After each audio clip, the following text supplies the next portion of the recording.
Hey guys, Mark Boswell, Boswell Emergency Medical Education. How you doing?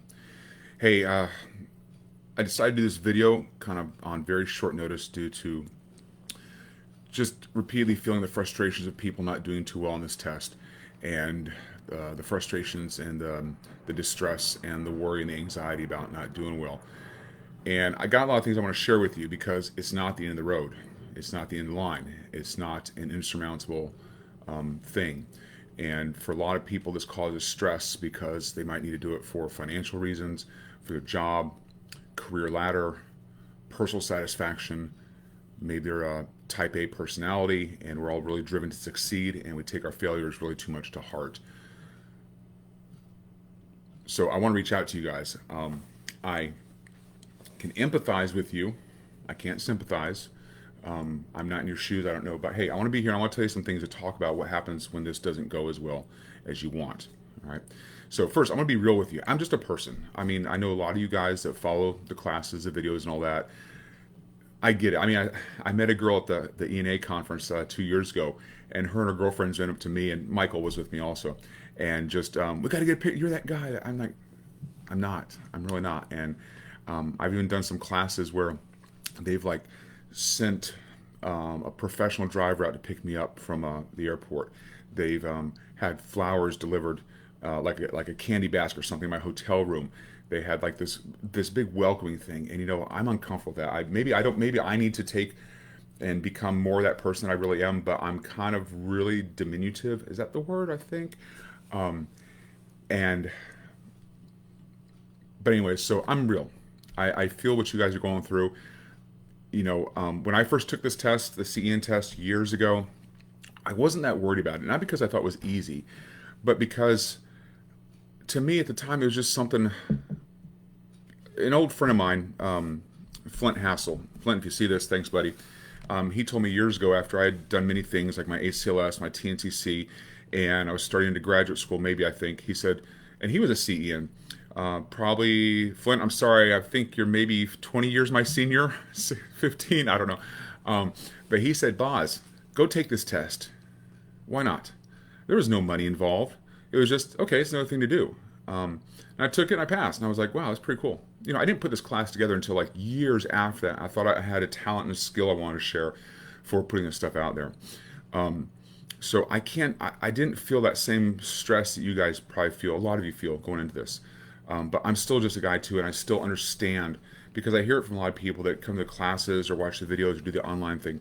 I hear from a lot of people, I hear from a lot of people when they do well. Most people, let's face it, most people want to share their successes. What do we put on Facebook? Do we put on Facebook our best look or our worst look? Let's be honest here. Let's be real. So I don't hear from a lot of people that don't pass. And first, I want to say to the ones that don't pass, I respect you for telling me that because I know you feel a personal sense of failure. I kind of feel a sense of failure too, that if you didn't do well, it bothers me. Because to me, it makes me feel I didn't do my job right of helping you prepare in the best way. Now, realistically, did I not do my job right? No. As long as I followed my notes, as long as I made sure the stuff I told you was current, accurate, all that, I've done my job. But sometimes I don't realize that and I feel bad for you guys. So I'm just setting the stage here saying, hey, I understand what you're saying. You don't pass this test, but there is a light beyond. There's a light at the end of the tunnel. There is more to you than this test. Now, I understand it's not easy getting ready for this test. And that's one of the reasons why when you don't pass, there's a lot of hard negative feelings, a lot of worry, concern, a lot of maybe even mild depression or anxiety. All right? It's not an easy test. Currently, the passing rate is only in the 60 percentile. And that's important. In nursing school, excuse me, most of us had to get at least a 70% or better, or 75. That's a C, right? I know some programs it might have been more closer to an 80%. It used to be the passing rate of the test was in the 70s, and I would tell a lot of classes, hey, you had to get a C in nursing school, you can get a C on this. But it is challenging. It's meant to be challenging, okay?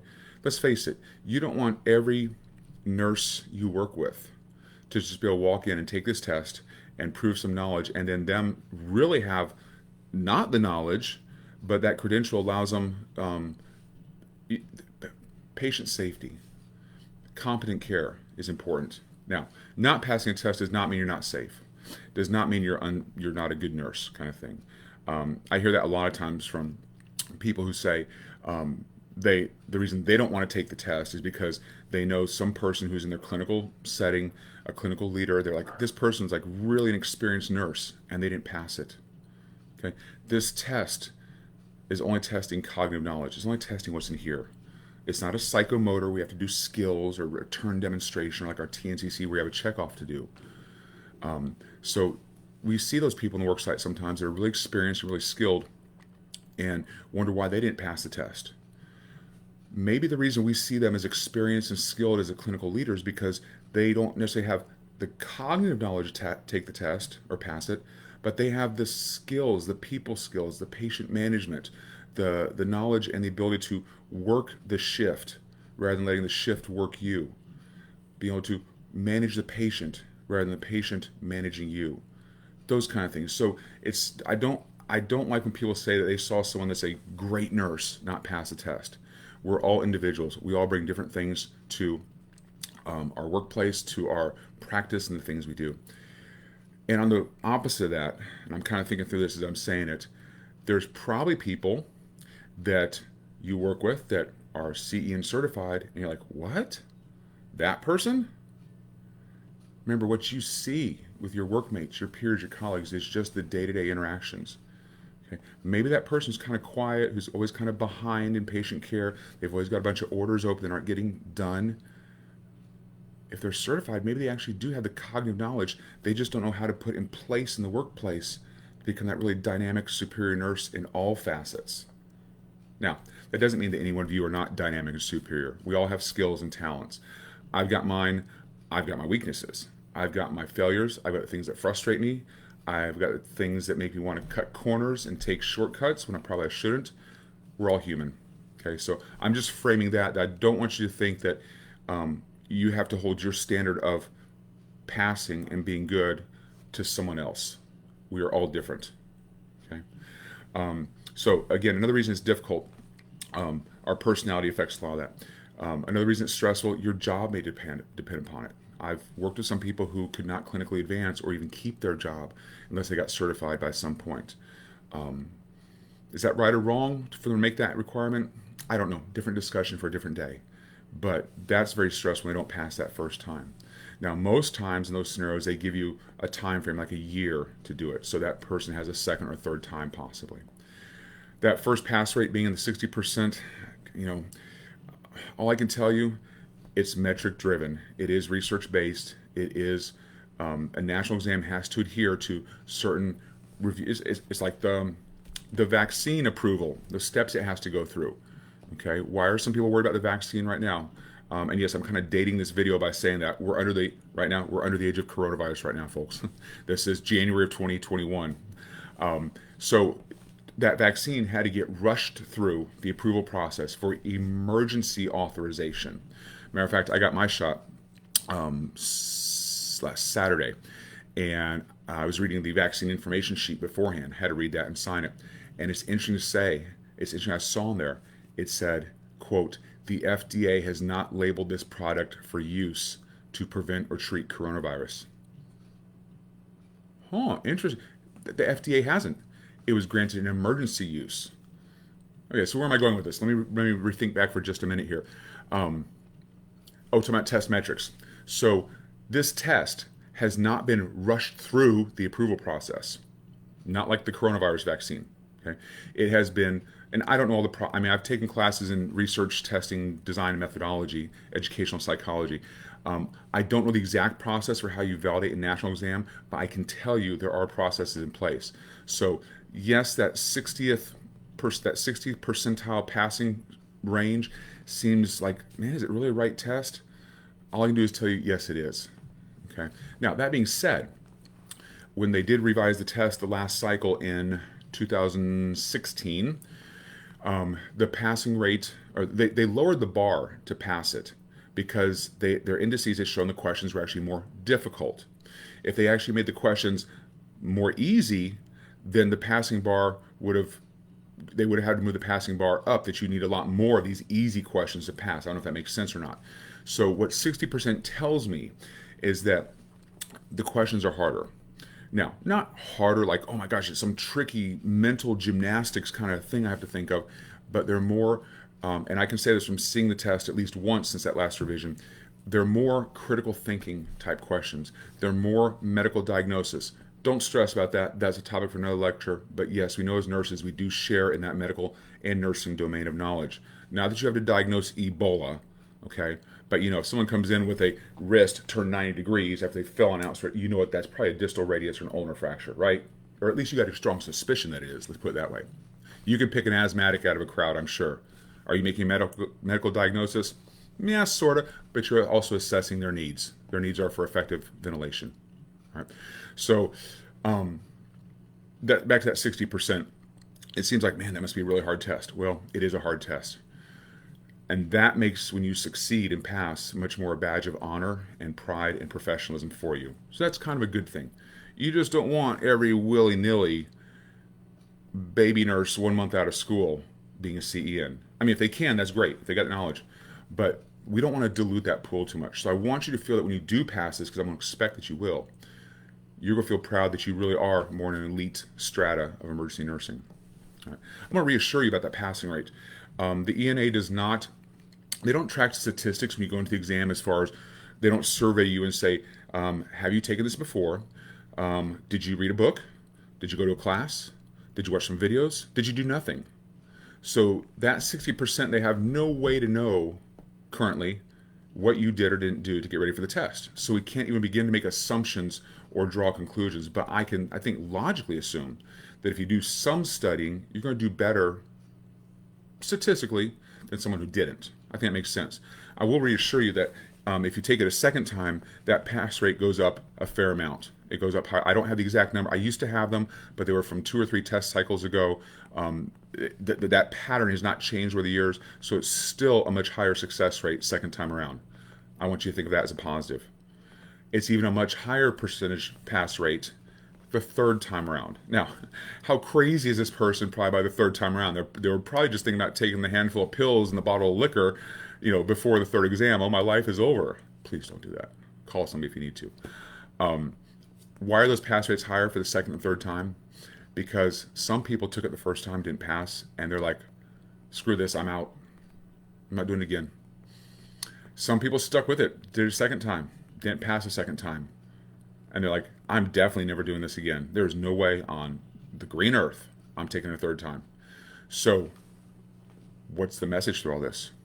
Persistence and perseverance. Yes, admittedly, it takes time, it takes money, it takes working around your work-life balance, your work-life schedule to keep studying for this thing. I get that. It takes more of an investment, possibly buying additional resources. Like I tell some of my followers and some of my students, hey, if you don't do well, I'll let you come back into class. I don't mind. I don't expect you to, though. I would rather you go get some other product or person's material or whatever to help reinforce what you've already gained. Okay? Let's not keep going down the same path that's not working for you. Now, if someone says, I really just want to hear your stuff again, and it may make it, hey, I'm cool with that. But I want to be honest. The more different ways you can look at things, the better you are off. Okay? There's many reasons people don't pass the test. If it was your first time taking it, if it was your first computerized exam, that can knock some people off the passing curve. It's a little we're pretty much out of that generation by now. When the last of the paper and pencil exams have been, probably 15 or 20 years ago, for most other disciplines, most everybody is computerized now. My NCLEX exam in 1980 something, we were doing computer testing, and the last paper and pencil tests were already gone about 10 years before that. So there's still a generation, I'm going to say probably if you're in the 40s or 50s or a little bit older, a computerized exam may be unfamiliar to you. Now, if you're a 20 or 30 something, I forget what generations are which is Y, Z generation, I don't know. Anyways, 20 or 30 something, yeah, you're like, oh, I'm tech savvy, I use computers and all that, I'm on my phone, I can do all this stuff. How long has it been since you actually sat in front of a computer in at least an undergraduate type learning environment where you were doing some tests and questions and answers on a computer? Okay, so don't say, man, that's not my reason I failed. I know how to use a computer. I'm cool with that. maybe that is a reason. So maybe you feel rushed. Maybe you feel that even though you may have taken 2 months to prep for this, maybe you still feel rushed. And therefore you walk in the exam center and you still feel underprepared. Okay? And then just preparedness in general. You may be prepared with the cognitive knowledge, but were you prepared to sit in front of a computer for 3 hours? Maybe total silence. Some people don't like silence. I mean, they tell you got to stay quiet in these test rooms. Some people don't like silence. That's very unnerving. Maybe your chair was uncomfortable, things like that. Maybe the environment has something to do with it. Of course, people always say test anxiety. I understand that people can have test stress, but most people do not have test anxiety to the point of palpitations, light and feel the dizzy and passing out and sweaty palms, sweating on the forehead, things like that, tapping nervously, feelings of impending doom, the true panic attack. We see those at work, right? Don't we? We know who those are, right? Drama queens. Most people have test stress, which is normal. I have it. I don't have it. I'm going to pass the test. I feel pretty good about that. I'm not going to be arrogant and say that I expect to, but I'm have test stress because I'm trying to use the test to learn what I can bring back to you guys after I take it. For me, the test is a learning experience, and I feel stressed if I don't feel I can take enough information. I can only take it out of my brain, so I have to sit there and look at all my notes I write on a piece of paper and try and remember as many notes as I wrote before the test proctor takes my paper and throws it away, and I run outside and try and remember what I can use to make the classes, the instruction better. So I have a degree of test stress too. So let's put that in perspective, because if we really latch on and say test anxiety, and by the way, if anybody wants information on that, I've actually got an article that the ENA published about true test anxiety. And if you do, you really need some therapeutic intervention. I don't mean you're crazy. If you really have test anxiety, there are actually counselors. There's things that your primary care provider can recommend, things like that, to get over these kind of humps. I'm not saying you're crazy. Don't get me wrong. But let's not use test anxiety to be our excuse, if you will. I'm not saying it's an excuse per se, but let's not hide behind that. Let's get in front of it and own it. Let's say it's probably just test stress, and that is normal. I'm taking a board national exam that has so many implications. I will be stressed. Stress is normal. And there are things you can do about that. Side note, one of my videos that talks to you about things to do in that last week before the exam, I talk about some of these things. Like, for example, during the exam, I don't care how far along you are, I want you to get up every 40-45 minutes, even if you don't have to go to the bathroom. Tell the test proctor, I need to go to the bathroom. They don't care. They're just going to have you sign out and sign back in. And if you don't have to go to the bathroom, just go in there, collect yourself for a moment, put some water on your face, get a drink of water, take some deep breaths, and then go back in. Don't plow through this over 3 hours. Okay? If you get done early, don't be like, I'm done, I'm out of here. Go back through it. Double check your stuff. Those are just a couple things I talk about in one of my other videos.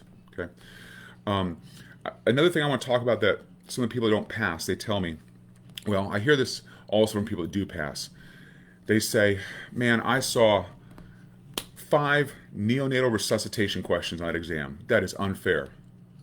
I will say, if you saw 5 questions that were testing information about neonatal resuscitation, that is unfair, because the entire OB/GYN GU section has 49 topics that are possible, plus or minus 1 or 2.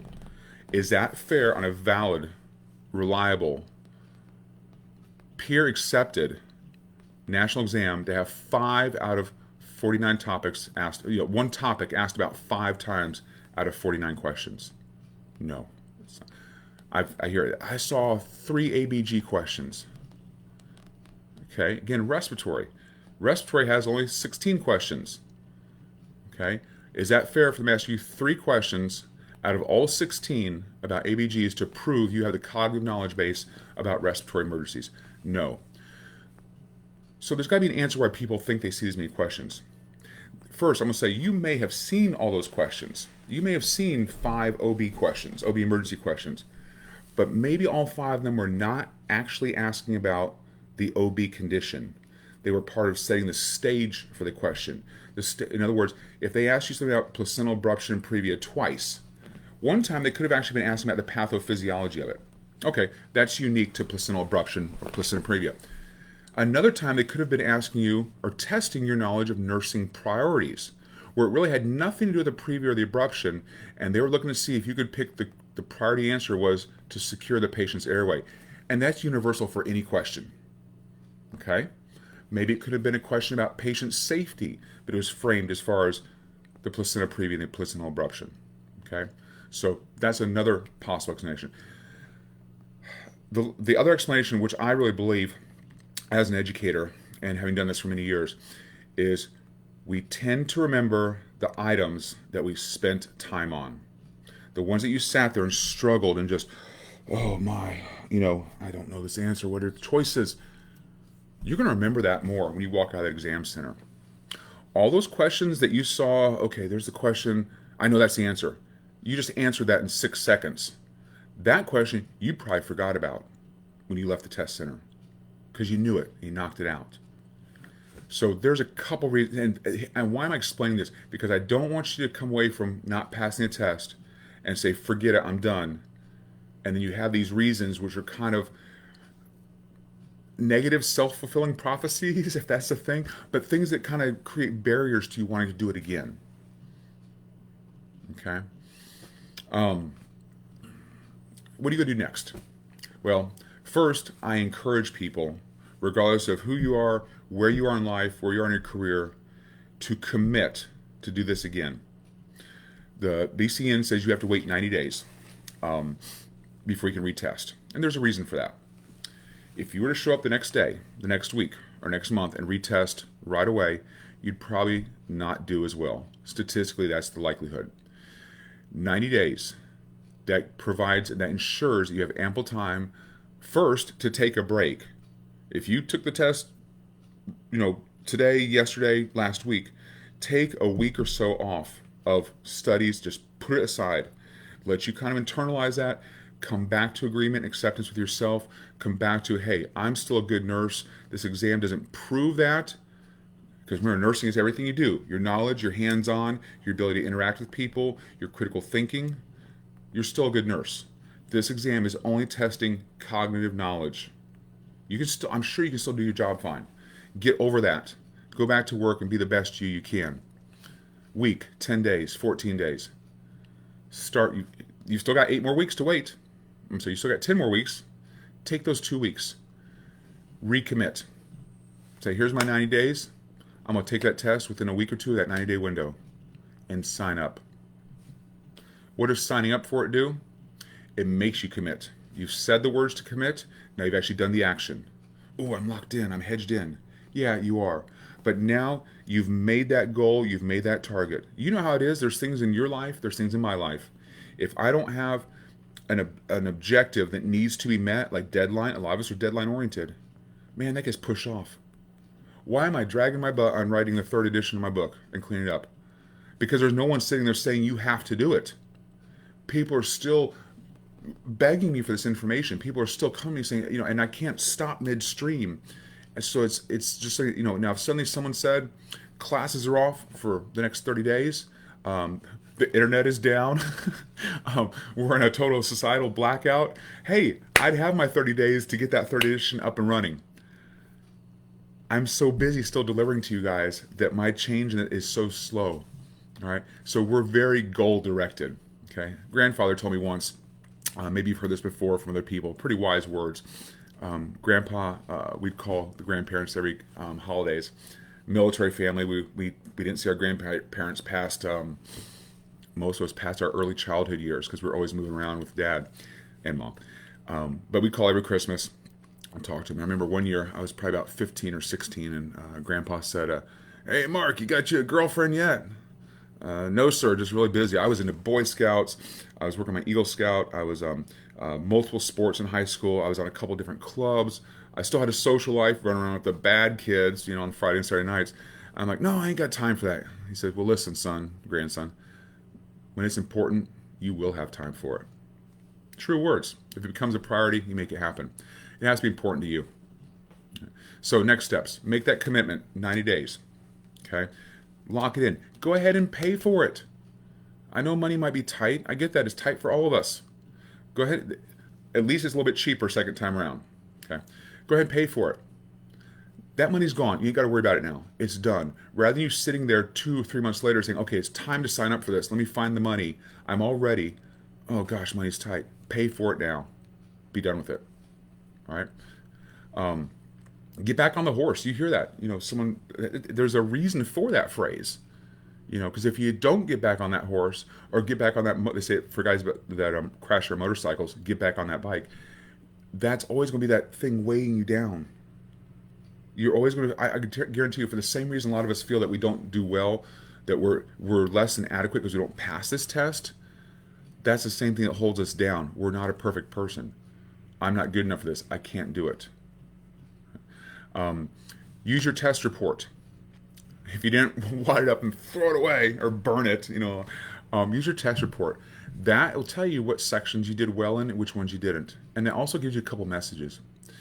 If you did about the same poorly across all the sections, that was more of a overall test problem. The environment, the attitude, the mental state you were in, your affective domain, how you were feeling at that moment. All those things, because in other words, your deficiencies were across the board. If you did well in certain areas, and then you can pick out 2 or 3 that you did dramatically differently, worse than, I don't know if that's real grammar or not, that's a cognitive problem, and that's easy to fix. You go find material more like a textbook, and look up stuff from those weak areas. Folks, when I say textbook, let me just show you right quick. So, there's review guides have a bunch of questions. I recommend, going to a class is great. Doing some practice questions is great. Going to my class is great. Watching my videos is great. But when you actually need to go learn something and reinforce what we talk about in class, a textbook, like a good old college textbook that goes a lot more in depth. And if you've already done something like a class of mine or a video of mine, you know the bullets you're looking for in here, and you know how to reinforce them. And you'll read some things that kind of fill in the gaps and maybe connect those things together. So I only recommend things that I own, that I've read, or I've participated in. I've owned every copy of this for the last several publications. I don't read every page of it, but I scan stuff to make sure that we're still kind of on board and parallel with the ENA. So I do recommend this book as one of your primary source. Either this one or this one is more like a college textbook. This one it's kind of like a textbook, but it's also kind of more of an outline. So this would be like the brief down and dirty version. Okay, that's Sheehy's manual. Which edition? 7th edition. Again, ENA product. I recommend anything by them because the ENA and the BCN are kind of together on this. And then Sheehy's Principles in Practice, 7th edition. That's more of the textbook. It's actually a hardback book. It's like a college textbook. Anyways, use different resources. If you didn't use one of those 2 already, invest. Heck, you may I don't know how much it's going for. You may drop $75 for this, maybe 70. If you don't want to keep it on your library shelf for reference later, give it to someone else or sell it for half price to someone that's studying for the test also. I guarantee they're going to thank you for saving them some money. You'll get half your money back or something like that. So find some different resources. Again, people are going through my online classes right now. It's an ongoing, enduring thing. I repeat all the sections multiple times a month. You can come in whenever you want, leave whenever you want, kind of thing. The beauty of that thing is when they got into that, it was for 6 months. They paid one fee and they can come into as many lectures they want, as many times for 6 months. So if kind of towards the beginning of that period, someone got in my class and they did it for a month or 2 and they're ready to go test, they didn't do well. Guess what? They've got 4 more months. They can come back into my classes, and now that they've had that experience of seeing the test center, what it feels like, the types of questions they ask, it might help them with that learning a bit more to go through it a second time. So that's a benefit for those guys. That's one of the reasons why I made it a 6-month window rather than just a 3-month window. I mean, you can come back in after the 6 months. I do ask you to pay again to cover some of my time and cost. But giving that 6-month one, that allows you at least 2 times you can take that test. Well, as long as you don't dilly-dally around for 5 out of the 6 months. But as long as you get in the program, you test in those first 3 months, you're going to be really close to having 3 more months to come into our classes and test again while you're still under that class window. So that's kind of neat about that. Let's see, I am doing this live, so there's a question here. Let me see what we got here. First time I took the test, I failed. I was disappointed. I wish I would have taken it 90 days later. Instead, I waited and took it 2 years later. I regret that decision. You have to get back on that horse. There you go. Get back on that horse, yeah. But and don't fault your. I'm assuming you've eventually passed, but yeah, don't beat yourself up over that. But I understand why we do that. If you've done any psychology, the human brain, we're built flawed. Take that for what it's worth. But I'm gonna tell you the actual biology of it. Our brains are actually hardwired negatively. If you're presented the choice of two options, okay, in certain scenarios. Well, I'm going to give you an example from the test. So you read a scenario about whatever on the test, and it gives you four choices. And answers A, B, and C you're familiar with. You're not sure which is the right one, but you say, okay, these kind of tie in there. Or maybe even one of those, you're like, I feel really good about answer A. But then there's answer D. And answer D is related to the topic at hand, but it's something you know nothing about. All you know is it's related. Even though answer A may be staring at you saying, hey, I'm the right answer, pick me. Our brain is wired that says, you silly nurse, you should know D is the right answer. The reason you don't know it is because you didn't study about it. And you know it's related to this topic. You're going to pick that answer. Okay? We're hardwired to be negative on ourselves. In other words, we're kind of self-punishing, saying, you should know this. In the respiratory lecture, that's why I talk about the esophageal detection device. We don't use that in the ER. That's a pre-hospital thing. But you may have heard about it and know that it has something to do with intubation or checking placement. And so if on that test question it says, something about an airway, and you know the right answer is A, but you see, oh, answer D, esophageal detection device, that has something to do with respiratory and airway emergencies, and I don't know what it is. I should know what it is. It's probably the right answer, even though answer A is the right one. We're hardwired for those things, that negativity. And people are going through like counseling or advisement. That's one thing they talk about, is how to rewire your brain and become more of that positive, understand who you are and things like that. Because you got to this point, going through the studies, taking the time, even if you didn't pass, you sat through that exam. You sat through that torture chamber. You did that. I mean, how many people don't even make it to that point to actually sit down? You've heard of them. I've heard of them. They study, and they never get off. They never get off the shitter. All right, do it and get off the pot, or do it or get off the pot. You made it to that point. You overcame those hurdles of time, money, stress, work-life balance. You made it to the exam center. You just didn't pass. That's the only last thing you got to do is pass that. Redoing the other stuff, taking more time, maybe more money, more rearranging your work schedules. You've had to do that. You understand how to do that. You've experienced that. So doing all those preliminary things again is not as hard as the first time. Here's another thing. One last tip. I'm going to let you guys go because I want to post this for everybody to see soon. Because I want you to be positive, and I want you to remember that second time pass rate is much higher than the first, and I want to get you there to do that. And I need you to do that here's another reason for those 90 days. Your short-term memory is only effective for about 30 to 60 to 90 days, depending who you read. After about 90 days, most of your short-term memory is gone. You have your long-term memory. You remember about CHF from nursing school. The problem for an exam, and why we do review classes, we're moving stuff out of your long-term memory, which is difficult to retrieve, and we're basically refreshing you with it. What does that mean? It means we're pulling out the long-term memory, putting your short-term working memory. So when you go long-term to short-term, so when you go in that exam center, that stuff is right here, easy to retrieve, is familiar. You just talked about it again. You thought about it again. You went through. You reinforce your cognitive and your affective domain with it. It makes it more usable. A little side note here.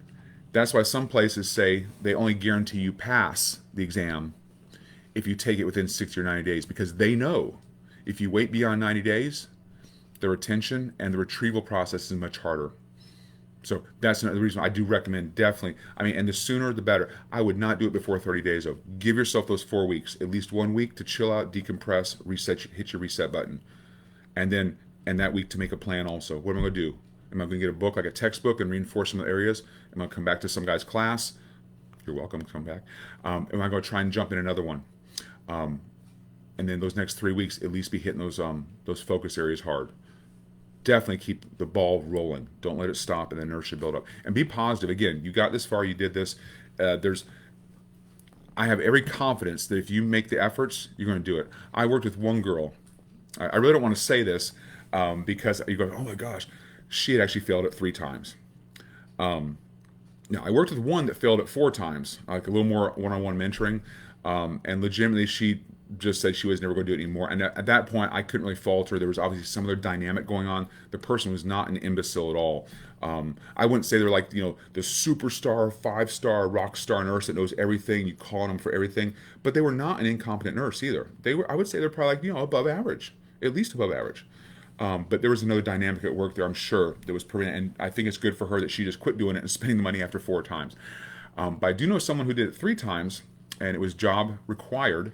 And they reached out, and I did a little kind of one-on-one help, and they got it. And we identified a few things along the way that could be changed to make it more a doable. First was to step back from the stress.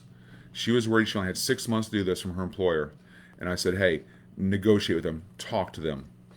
Even if it meant you had to take some vacation time or whatever, work it out. And they did. And she had another chance to do it, and she passed. Actually passed by a lot more than she did any of the previous 3 times. So it can be done. All right. I'm going to close with just saying, hey, be positive. Again, you got this far. Reach out to me. I'm going to kind of date this video here. I'm currently out of full-time work because of this quad tear. So for at least the next 4, 5, or 6 weeks still, before even light duty, I've got a lot more free time. That's why I've been doing more classes too. If you're not familiar with the classes, shoot me an email. You can search for me, pull up the website, Boswell, CEN, you'll find it. The online classes I'm doing, I encourage it. They're called flex classes because you just pick which sections you want to go to, and there are different days and different times and throughout the week and throughout the month, and I repeat them many times throughout the month too. If you've already done my stuff and that's why you're following me and you're seeing this here, hey, if you need to use another resource, you're not offending me. I'm actually proud of you for doing that, saying that, hey, I want to build my base. I want to reinforce the stuff I already learned with this guy. Let me go reinforce it somewhere else too. Again, my success is your success. Your failure becomes my failure to a degree too, and I always want to try and reach out for that. But I'm definitely reachable. There's you see this home office. There's no there's no assistant you have to go through. There's no telephone. In worst case, you get a voicemail on the business line, but I return those. But you got a straight pathway to me. So I'm gonna let you guys go. Oh, absolutely. And I think you were one of my former students, if I recall. Because we've met before. I think in Tennessee somewhere, right? Yeah.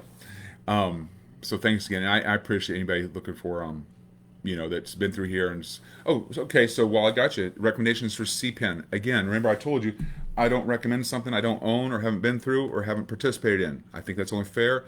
I would expect people to only recommend my stuff if they've actually been in it. Okay. So for CPEN, Scott DeBoer, DEBOER, PD EdTricks. That's PEDI-ED-TRICS. You search for any one of those words, CPEN and Scott DeBoer, Google, you'll find him.